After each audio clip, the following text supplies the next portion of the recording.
என் உரையை ஆரம்பம் செய்வதற்கு முன்னால் இஸ்லாத்தில் காணிக்கையான சலாத்தினை அதற்கு பதிலை எதிர்பார்த்தவராக தங்களுக்கு முன்னால் சமர்ப்பணம் செய்கிறேன்.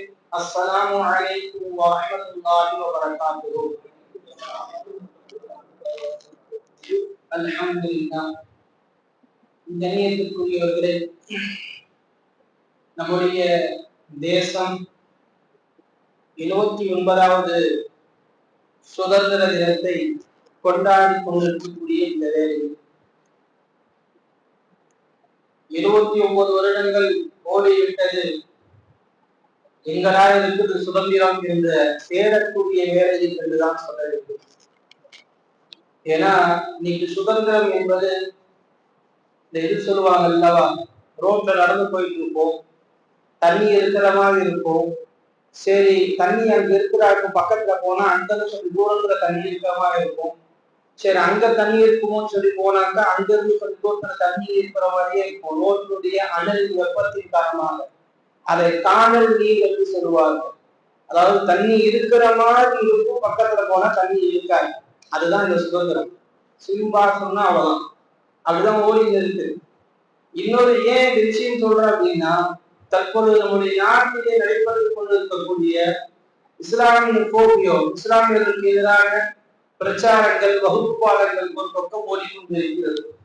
இன்னொரு பக்கம் நம்முடைய அடையாளங்களை உடைக்கக்கூடிய, இடிக்கக்கூடிய நிகழ்வுகள் எல்லாம் நடந்து கொண்டிருக்கிறது. நேற்றைய தினத்தில் கூட உத்தரப்பிரதேசத்திலே ஒரு தர்காவை இடித்து அதற்கு மேலே ஏறி அராஜக போக்கை எல்லாம் பாசிசவாதிகள் கையில் எடுத்திருக்கிறார்கள். இப்படி தொடர்ந்து இஸ்லாமியர்களுடைய அடையாளங்களை ஒன்றுமில்லாமல் ஆக்க வேண்டும் என்கின்ற ஒரு சூழல். அதை மகாராஷ்டிரா போன்ற மாநிலங்கள் எல்லாம் எடுத்துக்கொண்டோம் என்று சொன்னால், நம்முடைய பெரும் அடையாளமாக விளங்கக்கூடிய அவுரங்கசீப் ரஹ்மத்துல்லாஹ் அவருடைய கல்லறை இடித்து தரமட்டமாக்க வேண்டும் என்கின்ற ஒரு குரல் எல்லாம் எடுத்துக் கொண்டே இருக்கிறது. இன்னொரு வகையிலே பாட புத்தகங்களில் இஸ்லாமியருடைய வரலாறுகள் எல்லாம் இல்லாமல் ஆக்கிவிட்டு முகலாய மன்னர்களுக்கு எதற்கு வரலாறு என்கின்ற ஒரு தேவையில்லாத பிம்பங்கள் எல்லாம் கொண்டு வந்து நிப்பாட்டி இருக்கிறார்கள். இதெல்லாம் நாம் பார்த்து கொண்டே இருப்பதுதான். இங்கு நான் பேச இருக்கக்கூடிய விஷயம் என்னவென்றால், தொடர்ந்து இது போல் உண்டான அடக்குமுறைகள், ஒடுக்குமுறைகள் இஸ்லாமியர்கள் மீது கட்டவிழ்க்கப்பட்டுக் கொண்டே இருக்கின்றது அல்லவா? இதற்கு எதிராக நம்முடைய குரல்கள் எப்படி இருந்திருக்கிறது என்று ஒரு தினம் நாம் யோசித்து பார்க்க வேண்டும் அல்லவா? இங்கெல்லாம் நாம் கிட்டத்தட்ட பல வருடங்களாக சுதந்திரத்தை பேசிக் கொண்டிருக்கிறோம், சுதந்திரத்தை பற்றி அதை கொண்டாடி கொண்டிருக்கின்றோம், எல்லாம் சரிதான். ஆனால் அந்த சுதந்திரத்துடைய வேட்கை எப்படி இருக்கிறது என்பதுதான் நாம் இங்க பார்க்க வேண்டும். ஏன்னா நம்ம சொல்லுவோம், நம்ம தான் இந்த வாட்ஸ்அப் செய்திகள்ல பரவலாக ஒரு சில விஷயங்களை பேச ஆரம்பிச்சிட்டோம். நாங்கள் யார் என்று தெரியுமா அப்படின்னு போடுவோம் வாட்ஸ்அப்ல. எங்கள் வரலாறு என்னவென்று தெரியுமா? இந்தியா கேட்டில் இருக்கக்கூடிய 61,000 பேர்களுக்கு சொந்தக்காரர்கள் நாங்கள் தெரிகின்ற ஒரு விஷயத்தை சொல்லுவோம். சரி, அதற்கு பின்னாடி யாரை நாம் என்ன பேசிக் கொண்டிருக்கிறோம்? குறுஞ்செய்திகளாக வாட்ஸ்அப்பில் மட்டும் படித்துக் கொண்டு அதை ரொம்ப கடந்து விட்டு போகக்கூடிய சமூகமாகத்தான் இருக்கிறோமே தவிர, சரி நம் வரலாற்றை இந்த சமூகத்திற்கு எப்படி கொண்டு போகலாம் என்கிற நிலைக்குள் கிடையாது. நான் சிம்பிளா ஒரு விஷயத்தை சொல்கிறேன். இந்த தேசிய கொடியை நாம் குத்திக் கொண்டிருக்கிறோம் அல்லவா? இது நம் நாட்டின் தேசிய கொடி. சரி, இது யார் வடிவமைத்தார்? நீங்க கூகுள்ல போய் சென்று டச் பண்ணி பாருங்க. இது யார் வடிவமைத்தார் அப்படின்னா, இது பேர் என்னங்க? பெங்காலி வெங்கையா. இதை வடிவமைத்தது பெயர் பெங்காலி வெங்கையா என்று இருக்கும். ஆனா நம்ம என்ன பண்ணுவோம் அப்படின்னா, இது சுரையா அப்படின்ற ஒரு பெண்மணி தான் இதை வடிவமைத்தார்கள் சொல்லிட்டு வாட்ஸ்அப் மொபைல்ல உலா இருக்கும். சரி, இது ஏன் பதிவு செய்யாமல் போய்விட்டது? ஏன் இதெல்லாம் தெரியாமல் போய்விட்டது? பெங்காலி வெங்கையா எப்பொழுது அதை வடிவமைத்தார்? சுரையா அவர்கள் எப்பொழுது அதை வடிவமைத்தார்கள்? வரலாறு தெரியுமா? வரலாற்றுக்குள் சென்றிருக்கிறோமா? ஏன் 2 நபர்களுமே இதை வடிவமைத்தார்கள்? ஒத்துக்கொள்ளக்கூடிய விஷயம் தான். ஏன் ஒருவருடைய பெயர் இருக்கிறது, இன்னொருடைய பெயர் இல்லை? எங்கு போனது? எப்படி போனது? யார் காணாமல் ஆக்கினார்? அரசியல்வாதிகள் என்கின்ற ஒரு பிம்பம் இருக்கிறது. அரசியல்வாதிகள் நமக்கு இந்த வரலாற்றை மறுக்கடிக்க விட்டார்கள் என்று சொல்கிறோம். சரி, ரைட்டு தான், இல்லைன்னு சொல்லல. ஆனால் மறக்கடிக்கப்பட்ட ஒருத்தவங்க மறக்கடிக்கிறாங்கன்னா மறந்து போனது நம் தவறா இல்லையா? நம்முடைய வரலாறுகளை எடுத்து படிக்காமல் போனது நம் தவறா இல்லையா? இன்னைக்கு இங்க இருக்கக்கூடிய நிறைய நபர்கிட்ட நான் கேட்கிறேன், புத்தகம் படிக்கக்கூடிய வழக்கம் எத்தனை அளவிடம் இருக்கிறது நம்மள்கிட்ட? எத்தனை புத்தகங்கள் வாசிக்கிறோம்?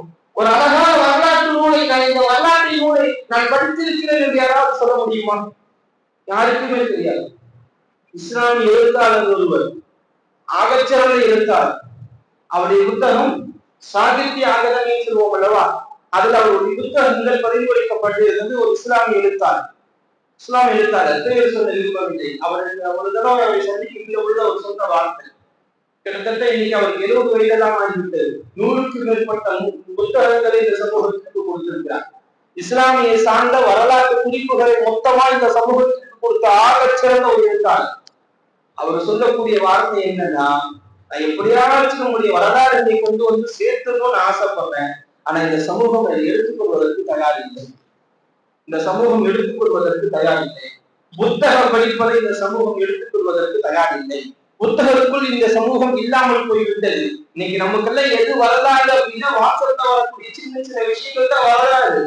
அவ்வளவுதான் படிப்போம். இன்னைக்கு காலையில ஒரு பொருள் செய்தி போட்டிருக்கிறாங்க, ஒரு மெசேஜ் வருது, என்னன்னாக்கா சிராஜி தௌலாவை பற்றி தெரியுமா அப்படின்னு சொல்லி போட்டிருக்கிறாங்க. சிராஜி தௌலாவுடைய வரலாறுகளை எடுத்து என்னைக்காக படித்திருக்கிறோமா? ஆங்கிலேயனை அலறவிட்ட சிராஜி தௌலா வந்து சிங்கம். சிராஜி தௌலாவுடைய வரலாறு எத்தனை பேருக்கு தெரியும்? பேருக்கு சின்ன வரலாறுகளை படிக்கிறோம். சிராஜி தௌலாவுடைய வரலாறுகளை படித்தால் இங்கு எவனும் நம்மை போல் ஒரு வீரன் எவனும் இருக்க முடியாது. அப்போது வீரத்திற்கு சொந்தமானவர் சிராஜி தௌலா. படித்திருக்கிறோமா? வெறும் குறுஞ்செய்தியாக அவருடைய பேர்களை கூட இன்னைக்கு நீங்க இருக்கக்கூடிய நிறைய நபர்களை கேட்க, ஒரு 10 இஸ்லாமிய சுதந்திர போராட்டத்தினுடைய தியாகியுடைய பேர்களை சொல்லுங்க. 10 தெரியாது. கண்ணியமிகு காரியங்கள் இந்த சமூகத்திற்கு செய்த ஏதாவது ஒரு படிப்பை சொல்லுங்கள். தெரியாது. இந்த சமூகத்திற்காக இதுக்காக செய்ததாக தெரியுமா? தெரியாது. நம்முடைய அடிப்படை என்ன தெரியுங்களா? வரலாறு தெரிவது கிடையாது. கண்ணியமிகு காயம் இல்லை என்று சொன்னால் அவரை ஒரு அரசியல் கட்சி தலைவராகத்தான் பார்க்க தகுந்ததே கிடையாது. இந்த இந்தியாவின் சுதந்திரத்தின் ஆகச் சிறந்த ஒரு போராட்டம் என்பதை நாம் மறந்துவிட்டு நிற்கிறோம். வரலாறுகளை எடுப்பது கிடையாது, வரலாறுகளை பேசுவதும் கிடையாது. சும்மா அந்த சமயத்தை எடுத்து ஒரு குறுஞ்செய்தியாக போடுவதற்கு தயாராக இருக்கிறோம் தவிர, இந்த புத்தகங்களை உட்கார்ந்து படித்து அல்லது அந்த புத்தகங்களை எழுதக்கூடிய ஒரு எழுத்தாளராக அல்லது அது எழுதக்கூடியவருக்கு ஒரு ஊக்கம் தரக்கூடிய ஒரு நிலையில் நாம் இருக்கிறோமா என்றால் நிச்சயமாக கிடையாது. இந்த சமயத்தில் நான் 2 விஷயங்களை மட்டும்தான் இங்கு நான் குறிப்பிடுகிறேன். நாம் நம்முடைய வரலாறுகளை திருப்பி எழுத வேண்டும் என்றால், ஏன்னா நீங்க நல்லா கவனிச்சு பாருங்களேன், நாங்க ஸ்கூல் படிக்கும் போதுதான், என்னுடைய வயசுக்கு நான் சொல்றேன், ஸ்கூல் படிக்கும் போதுதான் வந்து அக்பரை தவிர உலகத்துல வேற எந்த முறாய் மன்னரும் யோசிக்க கிடையாது அப்படின்னு எழுதி வச்சிருப்பாங்க.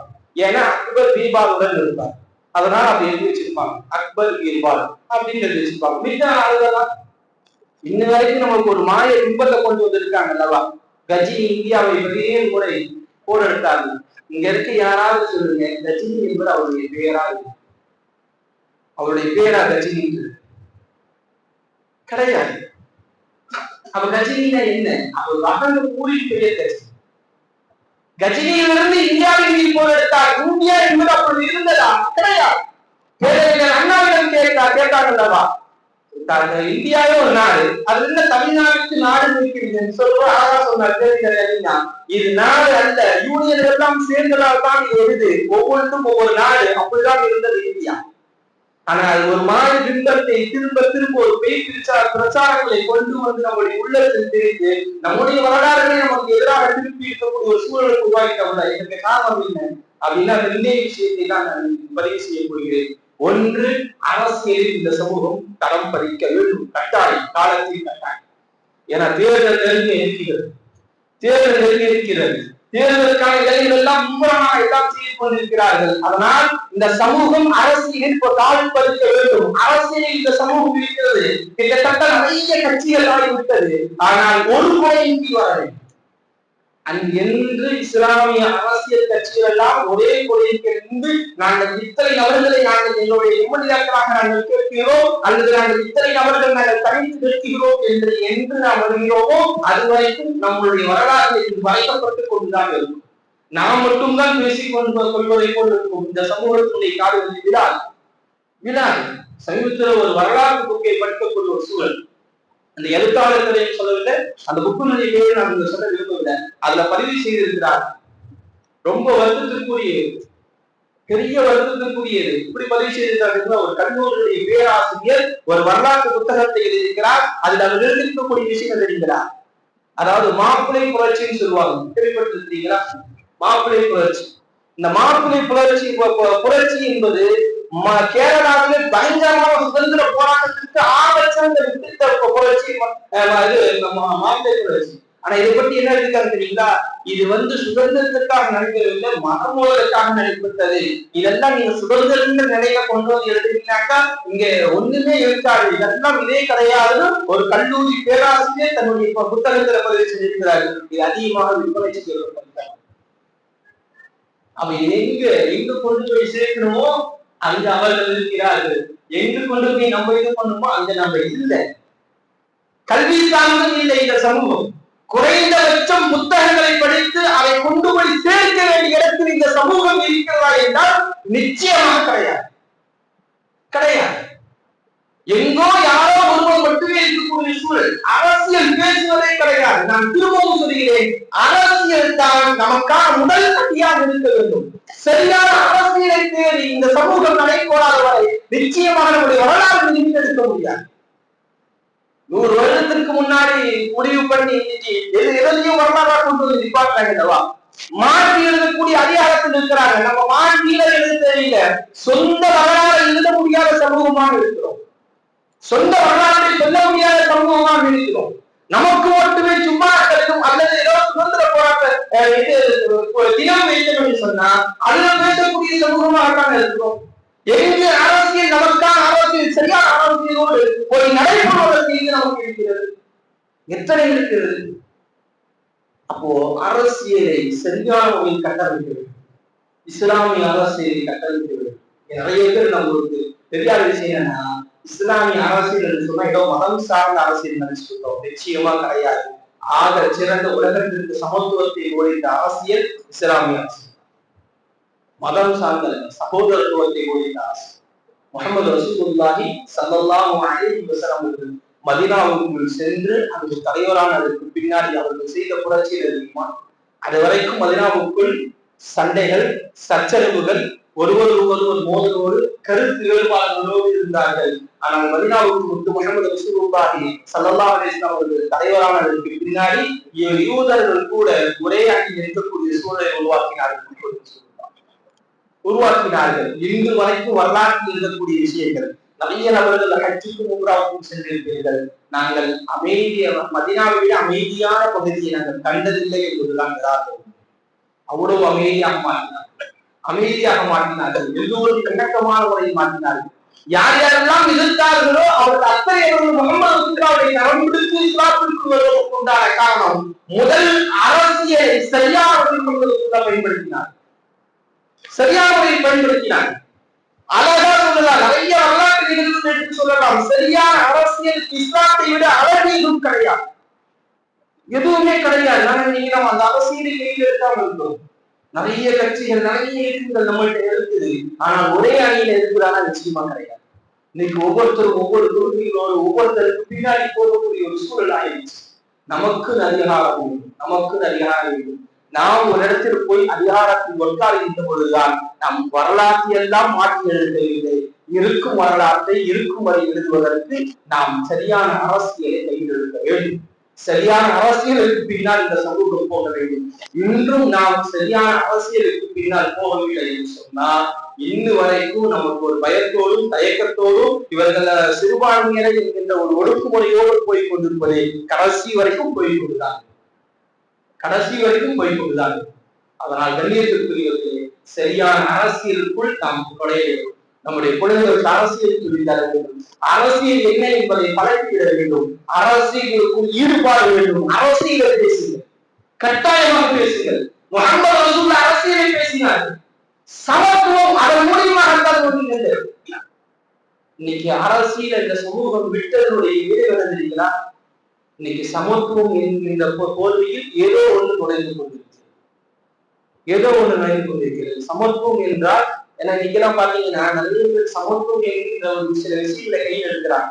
அதுல ஷிர்கான நிறைய விஷயங்கள் உள்நுழைகிறது, ஹராமான விஷயங்கள் உள்நுழைந்தது. நம்ம என்ன பண்றோம்? அது சமத்துவம், அதை ஏற்றுக்கொள்ளலாம் முடியும். அது சமத்துவம் அல்ல. சமத்துவம் என்பது சரியான வழியில் இருக்க வேண்டும். அவரவர்கள் பின்பற்றும் மார்க்கத்தை அவரவர்கள் சுதந்திரமாக பின்பற்றலாம் என்பதுதான் சமத்துவத்தின் ஆக சிறந்தது. ஆனால் அதை இந்த சமூகம் இழந்துருச்சு. ஏன்னா சரியான அரசு சரி அமரில்லா அவங்கள்ட்ட சொன்னாங்க, நீங்க எது பண்ணுங்க, பாலஸ்தீனத்தை வெற்றி கொள்ளப்பட்ட பொழுது கிறிஸ்துவர்கள் தான் பயந்த பொழுது கிறிஸ்துவர்களுக்கு பயப்பட வேண்டாம் என்கிற அங்கீகாரத்தை கொடுத்தார்கள். இஸ்லாமிய நாடுகளாக அணுகிட்டது. ஆனா ஒருபோதும் உங்களுக்கு என்ன ஆகாது, உங்க பாதிப்புகள் ஏற்படாது என்கிற விஷயத்தை உமரில்லா அவர்கள் சொன்னார்கள். அதுதான் இஸ்லாமிய அரசு, அதுதான் சமத்துவ அரசு. நீங்கள் எதுவானாலும் இருங்கள், உங்களுக்கு உண்டான ஹக் அங்கு நிறைவேறும். ஆனா அந்த நிலையில நம்முடைய அரசியல் என்பது, அரசியல் தலைவர் என்பது எந்த கட்சிக்குள்ளும் இல்லை. நம்ம எல்லாம் ஏதோ ஒன்று இரண்டாக இருக்கிறோம். இது மாற்ற வேண்டும். தலைவர்களே, அரசியல் மாற்றம் ஏற்படாத வரை இந்த சமூகத்தில் எந்த மாற்றமும் நிகழாது. அதனால் முதல் விஷயம் அரசியல் மாற்றத்திற்குள்ளாக இங்க உட்கார்ந்து ஹிஸ்டரியை மாற்றே இங்க உட்கார்ந்து டீ கடையிலும் இங்க உட்கார்ந்து தெருக்கடையில் பேசுறாங்க. எந்த மாற்றம் நிகழாது. எங்கு நம்முடைய குரல்கள் வெடிக்கின்றனவோ அங்கு ஆரம்பிக்காமல் உச்சரித்தால் மட்டும்தான் அது மாற்றத்தை கொண்டு போய் சேர்க்கவே தவிர வெறும் வீதியில் உட்கார்ந்து கொண்டும் பள்ளிகளில் பேசுவதாக எந்த மாற்றமும் நிகழாது. எங்கு உச்சரிக்க வேண்டும்? ஒரு வரலாற்றை மாற்றுகின்ற பொழுது வரலாற்றை மாற்ற வேண்டுமா அப்படின்ற எண்ணத்தை உண்டாக்க வேண்டும். ஆட்சியாளர்கள் உள்ளது மாற்றக்கூடிய அதிகாரத்தில் இருக்கிறோம் இல்ல, அதற்கான இடம் இல்லை. ஒரு வக்ஃப் அமெண்ட்மெண்ட் வருகிறது சொன்னாலும் அதற்கு போராடி திருக்கறி தர வேண்டிய சூழல். நீ இந்தியன் இல்லை என்று சொன்னாலும் திருக்கறி தரணும் போராட வேண்டிய சூழல். பாராளுமன்றத்தில் நமக்காக உழைக்கும் இஸ்லாமிய குரல்கள் குறைவுதான். அப்ப அந்த அளவுக்கு அரசியல் பின்னோக்கி இருக்கு கொண்டிருக்கிறோம். இரண்டாவது விஷயத்தை சொல்கிறேன், படிப்பு ரொம்ப ரொம்ப ரொம்ப ரொம்ப அவசியம். படிப்பு அவசியம். படிப்பு இல்லாம நீங்க எதுவுமே முடியாது.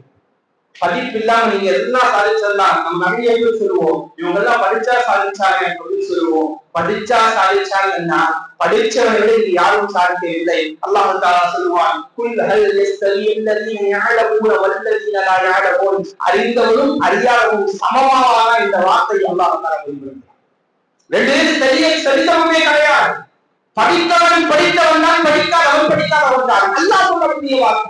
அப்போ படிப்பு தான் ஒரு மனிதனை கொண்டு போய் உயரத்தில் உட்கார வைக்கும். எங்கு நாம் நம் அதிகாரத்திற்குள் நுழைய வேண்டும், அரசு துறைக்குள் நுழைய வேண்டும், அதிகாரத்திற்குள் நுழைய வேண்டும் என்றால் படிப்பு அவசியம். அந்த படிப்பை சரியான முறையில் கொடுப்போம். இன்னைக்கு நம்ம சமூகத்துல படிப்பு என்பது பின்னால் பேருக்கு பின்னால் ஏதோ ஒரு டிகிரி இருந்தா போதும்னு நிலைமைக்குள்ள வந்துட்டோம். அது அல்ல படிப்பு, அது அல்ல படிப்பு. நம்மளால் இந்த சமூகத்துக்கு என்ன மாற்றம் நிகழ்ந்தது, நம்முடைய சமூகத்திற்கு என்ன நம்மளால் உதவிகள் நடந்தது, அதுதான் படிப்பு.